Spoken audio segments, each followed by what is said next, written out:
মানুষের মাথায় গুলি। এই জন্য প্রবীণ রাজনীতিবিদরা দায়ী। এই ওসমান তৈরি হবে না। এই ওসমানকে যদি আপনারা ধারণ করেন, আপনাদের মেধা এবং রাজপথ দুটোই দখল রাখতে হবে। হ্যাঁ, এটাই ওসমান বিন হাদির বোন। গলার টোন আর জ্বালাময়ী বক্তব্য দেখলেই বোঝা যায় হাদির বোন মাসুমা সুলতানা বিনতে হাদি যেন প্রতিবাদী হাদিরই প্রতিচ্ছবি। এদিকে হাদির বোনের একটি সিদ্ধান্তে যেন মির্জা আব্বাসের রাতের ঘুম উড়ে যাবার উপক্রম হয়েছে। জানা গেছে হাদির অসমাপ্ত কাজ সমাপ্ত করার দায়িত্ব নিতে চলেছেন হাদির বোন। ফলে জুলাই বিপ্লবের অগ্রনায়ক ও ইনকিলাব মঞ্চের মুখপাত্র শহীদ শরীফ ওসমান হাদি শহীদ হলেও তার রাজনৈতিক লড়াই থেমে থাকছে না।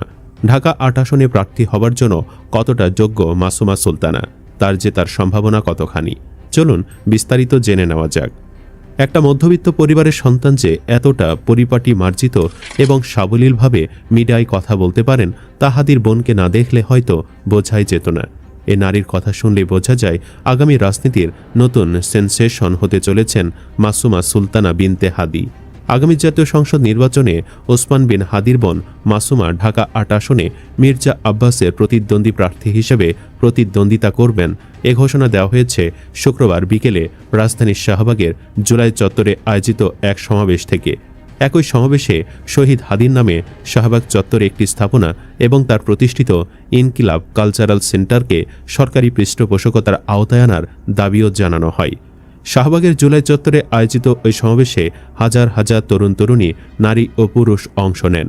অনেকেই পরিবার পরিজন নিয়ে সমাবেশে যোগ দেন, আবার অনেকে বিভিন্ন এলাকা থেকে মিছিল সহকারে এসে সমাবেশে অংশগ্রহণ করেন। সমাবেশে বক্তব্য দিতে গিয়ে সুপ্রিম কোর্টের আইনজীবী এস.এম. শাহরিয়ার কবির বলেন, হাদির মৃত্যু হতে পারে না, কারণ হাদি দেশের জন্য, মানুষের জন্য এবং আধিপত্যবাদের বিরুদ্ধে লড়াই করতে গিয়ে শহীদ হয়েছেন। তিনি বলেন, আজ সুশীল সমাজ অনেক কথা বলছে, কিন্তু কুষ্টিয়ায় মাহমুদুর রহমানের ওপর হামলার সময় তাদের কোনো বক্তব্য দেখা যায়নি। তাই বাংলাদেশে সুশীলগিরি চলবে না বলেও মন্তব্য করেন তিনি। সরেজমিনে দেখা যায় রাজধানীর বিভিন্ন এলাকা থেকে ছাত্র জনতা শাহবাগে জড়ো হচ্ছেন। তাদের হাতে বিভিন্ন পতাকা দেখা যায় এবং মুখে নানা স্লোগান। ফ্যাসিবাদের কালো হাত ভেঙে দাও, গুড়িয়ে দাও, আওয়ামী লীগের আস্তানা এই বাংলায় হবে না, হাদি ভাইয়ের রক্ত বৃথা যেতে দেব না, এমন নানা স্লোগানে মুখরিত হয়ে ওঠে শাহবাগ এলাকা। যাত্রাবাড়ি থেকে সমাবেশে আসা এক শিক্ষার্থী জানান, হাদির মতো দেশপ্রেমিক ও সাহসী মানুষকে হারিয়ে তারা গভীরভাবে শোকাহত। তিনি বলেন, হাদির আদর্শ বাস্তবায়নের জন্য তারা রাজপথে থাকবেন। এদিকে প্রশ্ন উঠেছে, মাসুমা কি পারবেন হাদির অসমাপ্ত কাজ শেষ করতে? জানা গেছে হাদির যে কোনো অংশে কম নন তার বোন মাসুমাও। মাসুমার স্বামীও সুশিক্ষায় শিক্ষিত। মাসুমার স্বামী নলছিটি ইসলামিয়া ফাজিল মাদ্রাসার শিক্ষক মাওলানা মনির হোসেন। ঢাকা ৮ আসনের স্থানীয় বাসিন্দারা বলছেন, হাদি যে জনপ্রিয়তা অর্জন করেছেন তাতে এই আসনে হাদির বোন দাঁড়ালে এক চান্সে পাশ করে যাবেন মাসুমা। তবে কেউ কেউ মাসুমার জীবন নিয়েও শঙ্কা প্রকাশ করেছেন। কেউ কেউ বলছেন, শত্রুরা যদি হাদির মতো তার বোনেরও একই হাল করে তাহলে তা হবে অপূরণীয় ক্ষতি।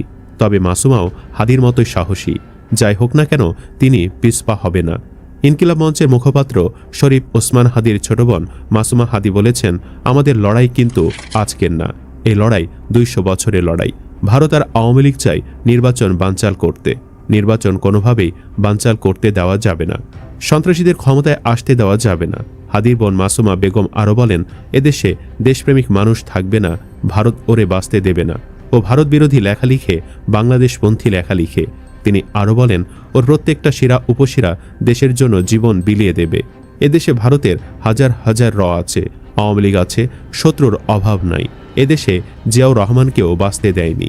উল্লেখ্য, ইনকিলাব মঞ্চের মুখপাত্র শরীফ ওসমান হাদি গুলিতে আহত হয়ে এক সপ্তাহে লড়াই শেষে মৃত্যুবরণ করেছেন।